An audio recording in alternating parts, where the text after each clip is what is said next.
My name is Denise Williams, your financial coach. Welcome to Financially Focused, and I look forward to supporting you on the journey to more income, more assets, less debt, less stress. Now, what we'll be talking about is real estate strategies in a high interest rate and high inflation scenario. And if you have followed Financially Focused on social media, you know this gentleman. This is Vinton Thomas, realtor and life coach. Welcome. Thank you for having me. Okay, great. You're not a stranger, right? So we're going to be talking about how we grow the power of the purse, because remember, that's the series we've been looking at, using real estate strategies, even in an inflation economy. Because inflation is, oh my goodness, it's not a joke. It's real. It's real. So we love to talk about building your financial table on Financially Focused, where you have 4 strong legs, yeah? So you're gonna imagine this beautiful table. It has a strong income leg, a leg for protection, a leg for long-term savings, and a leg that consists of a strong mindset. And we want you to expand the concept to the power of the purse, because now we're adding coins to the purse. Yeah? So we want you to expand the image from a beautiful table to a fat purse with coins. And, you know, in Vinton's world, real estate could be the choice to fill the coin and build a table. Yes. All 4 legs. All 4 legs. Yeah. Okay, so let's give an example of how inflation can work to your advantage. So we're just using really simple numbers. So say you borrowed $100,000 to buy a house, okay? With inflation at 7%, the face value stays the same. But the real value of the loan is actually only $93,000, yeah? So if the mortgage value doesn't change, but goes down because of inflation, because inflation erodes the power. Yes, but guess what? What does inflation do to the value of your house? Well, it depends on the property, right? Yes. Whether it be commercial or residential. Yes. Right? But it also depends on the mortgage rate that you take out. Okay. Because if you have a fixed mortgage rate, right? Yes. Then you're shielded somewhat against inflation. Awesome. In terms of that, your mortgage remains the same. Yes. However, if you have a adjustable rate mortgage, yes, which actually fluctuates with inflation, then you might have a problem, because it's riskier now. When inflation goes up, there's a strong possibility that your mortgage rate is going to go up along with inflation. But what about the value? The value of a house will remain, it will increase, right, during inflation. Persons who have a clause in their lease agreement where due to inflation, they might increase the rent of their property. No, but we're talking about the value. We don't reach rent yet. The value. The value will go up. Yeah, so I'm actually paying with inflationary dollars, which means it goes down, to an asset that inflation carries up. Yeah.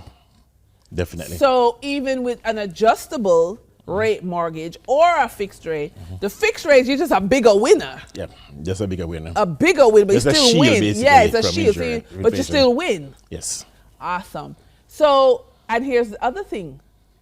I know that most banks will let you pay down the mortgage.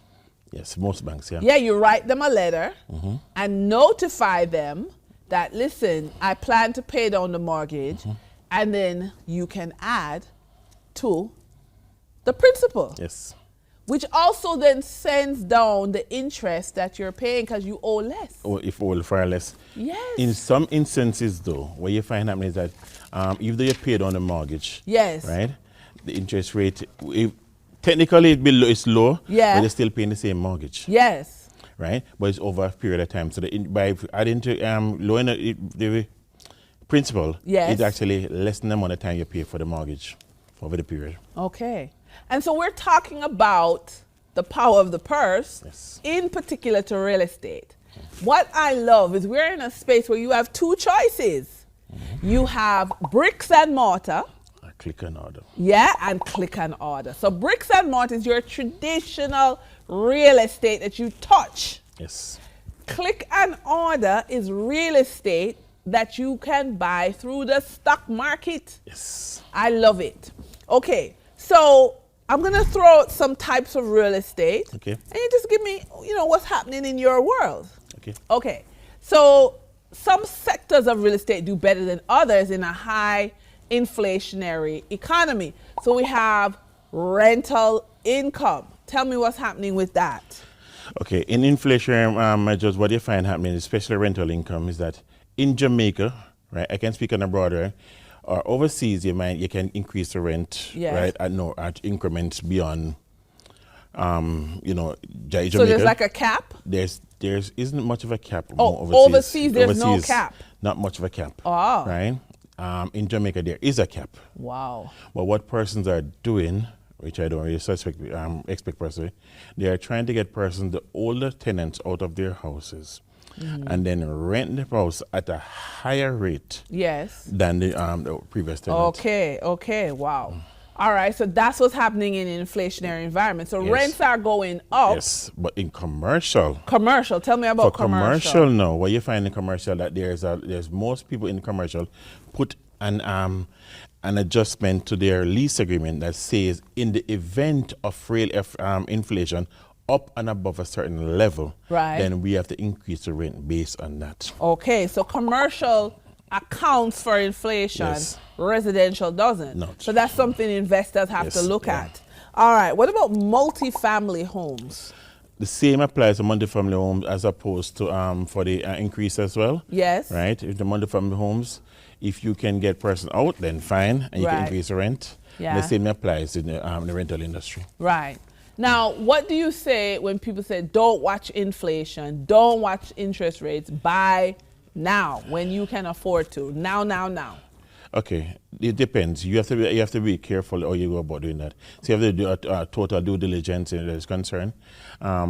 Some places are better to buy during inflation. Yes. Because depending on who the inflation hits. I'll give you an example of that. Okay. Let's say, for example, that you are in inflation, you own 10 properties, right? Yes. But due to inflation, you will have to get rid of one of them, Okay. right? And you have to say, okay, I need the money to do certain things, so you get rid of that one property. Right. Chances are you might sell a property at a reduced rate just to get rid of it because they're going to clear certain debt that you have. So in that case, it's better to buy.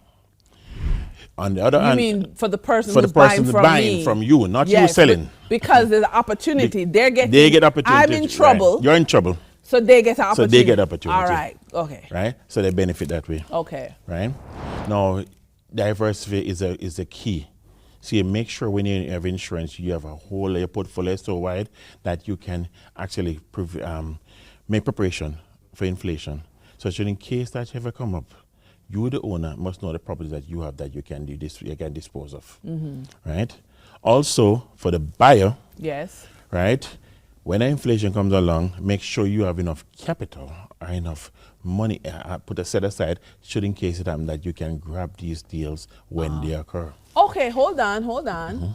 You're saying that during inflation, Yes. there's deals. There are deals. Why? Okay. For example, as I explained to you earlier, Yeah. if you're in trouble and Yeah. your back is against the wall Yeah. and you have to release something, Yeah. then you will sell something, right? At a discount. Yes. Okay. So that way the person who's buying will benefit. All right. But Right. that's usually the case. Otherwise, people just hold on. Hold on to their properties, yeah. Okay. All right. So what about the idea some people say, oh, sell every 5 years? What do you think of that? Or is that more of a North American? It's more a North American thing, but okay. Again, it depends on your idea or why you start real estate and what you're aiming in real estate. So you're going to real estate, say, I'm going to flip for 5 years, I'm going to get rid of something. Then you'll buy something. When you buy it from initial state, you say, okay, in 5 years, how much would this property benefit? How would I benefit from this property in 5 years? So in that case, then you can flip every 5 years. Okay. But if you go into property for a long-term base, then you have to reconsider how you decide to flip every 5 years. Okay, so So it there's all no depend- one size fits all. No, But everyone is correct. to be very clear, you're saying in an inflationary environment, there are opportunities. There are opportunities. We're also saying in an inflationary environment with real estate, we have to look at what type of mortgage we're getting, fixed rate versus variable rate. Yes. We're also looking at the fact that although prices go up in the supermarket and such, they also go up in real estate. Yes. Okay. But even though when things are going up, if there is a distress, yes, you can grab it. You can grab it. Okay. But you have to be prepared. You have to be prepared. Yes. Okay. Now, from the, the brick and mortar we were talking about, now we're looking at click and order, right? I love to tell my clients that if you own a physical house, that's not the only way to collect rent. So a real estate investment trust allows you to get money from investing in the stock market, investing in real estate companies on the stock market, yes, and they pay you yes, a dividend, which is just like money, rent. just as much as rent. And the advantage that you don't own the properties. You don't have to maintain them. Yep. So I just love to tell my clients, in the financially focused coaching program that, with high inflation, high interest rates, it is time to learn about real estate investment trust. And this is all about just getting a check, a deposit in your bank account. But we're not going to let go of the physical brick and mortar. As I said, diversity. Diversity. I love it. I love it. I love it. Now, one of the things, though, we have to say is that for a lot of people, they think they need a lot of money to be in the stock market and in the real estate market.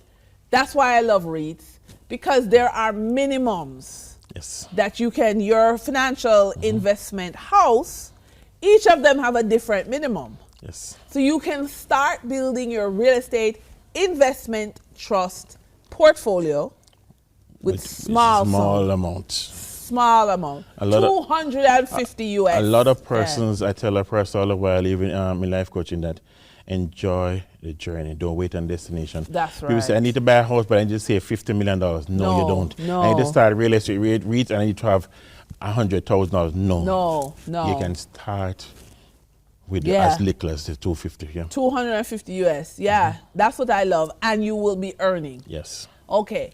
Now, next we want to look at, because we're talking about the inflationary environment, risk. People might want to think there's risk-free, and it's not. So what are some of the risks that you have seen? Okay. The risk is back to what we said previously, right? You run the risk of getting tied up in certain if you check your lease agreements, you need to thoroughly go through your lease agreement. That's why it's important to get professional persons, get a lawyer, get a realtor, and go to a professional to see what is that. Because the risk that you take is like, for example, you have certain clause that says that if the inflation goes up past 5%, for argument's sake, then we're going to increase the rent by that. So the risk, that's one risk you run. You also run the risk of finding apartments. What are the demands for the apartments in this area? Should there be inflation? What is that I need to do in order to get my apartment up for sale or up for rental, right? You have to look at all of those things. You have to make sure that, for one, that if it's a commercial property, you are the renter now, not the rent the person. You have the commercial property, so you're renting the property. You have to make sure you put those clauses in your property. So it's a two-way effect. Right. One of the things we want to talk about also, in terms of, you have to read the agreements, your expenses when you're managing the real estate. We also, want to look at just basically, running it like a business. It is a business. Yeah. It is a business. Yeah, right. But then people always need housing. So you need support to run it like a business. And if you can't run it yourself, you need to find professionals who will run it for you. Right. Because it is a business. So you need to be proactive. Very proactive. All right. So we want to now look at how do I make a plan in a high interest rate, high inflation environment to get a loan. Tell me about that. Okay, first of all, you need to find what type of loan you need to get, right? Okay. And this is where due diligence come in very effective, right? You need to talk to a proper mortgage person, First of all, you need to find what is it I can afford. How Right. much can I afford? Right. So you need to find out, okay, how much am I qualified for? Then you need to find a good realtor. You need a good realtor. You need a good Do realtor. you know a good realtor? I know a lot of great realtors. Okay, not just one. Not just one. Okay, all right. And I mean, once you find a good realtor, your realtor will be able to tell you, I mean, the realtor is not a lawyer, they're not a mortgage, but we work alongside those persons, so we're able to steer you in the right direction that you should go. So you need to find out, one, what is it I can afford? What are the areas that I'm looking at? And if you're buying, again, it depends on your purpose of real estate. Some people buy real estate for dwelling, just to live, that's it. You're buying real estate for investment. So if you're buying real estate for investment, you have to go a bit further. So you have to know, okay, am this investment worth it? Would it worth it in 5 years? Would it worth it in 3 years? What is it that I expect from this investment? So you have to do your due diligence right along that line to find where you're going. Okay, right. So it sounds like a lot of paperwork. It is a lot of paperwork. It is a lot of paperwork. But if you find the right person, then that person do all the paperwork. But that person have the experience to push along and point you in the direction you need to go. Wow. Okay. So, we've talked about a lot, and there's a lot of notes for you to take. And in an inflationary environment with high interest rates, you have options. Lots. Right. Now, if you just have the equivalent of 250 US, you can buy real estate investment trusts that are real estate companies on the stock market. So there really is no excuse. No. Okay? And then physical ownership, there is, again, a support system in place. Yes. You have your realtor, you have your lawyer, you have your mortgage person. You have evaluators. Your you have evaluators. your land surveyors. Yes. So there is a support system. And the idea from this is to increase the power of your purse by reaching out. Build your team, build your community. You can't do it alone. And I give you an example. Sure. Be careful who you spread these things to. Be careful who you talk about. Who you talk to about these things. I recently have a property for sale where it was a very great deal, and the builder told the person that, hey, guess what? I don't think you should buy in this area, blah, blah, blah, blah, blah, blah. So that person actually lost that deal. Wow. And after losing the deal, a month after they came back, Mr. Thomas, no, it's already gone. Right. So you be careful who you associate with and careful who you sell it, because some people are dream killers. Wow. So you have to be careful. Wow, and that's coming from you as a life coach. Yes. So dream killer. So be careful. I can't tell you how many people say to me, my family don't believe in real estate. My spouse doesn't believe in real estate. It's not a question of belief. You have to live somewhere. You have to. You don't have to believe to need somewhere to live. You have to take the risk. Yeah. Wow. I love this conversation. I'm so grateful because what we're saying is take advantage of this inflationary environment. Yes, interest rates are up. That's not fun. That's not fantastic. But if you strategize and you have a team, life coach, realtor, financial coach, if you are able to build that support system, then you can build a portfolio. You can build click and order through the stock market or brick and mortar with a realtor. Thank you for being on the program, Vinton. It was really a pleasure. Always a pleasure. Yeah, man. Always and a listen, pleasure. If you are interested in learning more about REITs, there is the stock market. There are other platforms that include CrowdStreet, Realty Mogul, Cadre, and Fundraise. There are so many other opportunities for you. And remember, we're talking about building the power of your purse. So real estate is only one component of your investment mix. Yeah? So reach out. Financial coach, life coach, realtor. Get going. Visit the website www.financiallyfocusedmedia.com.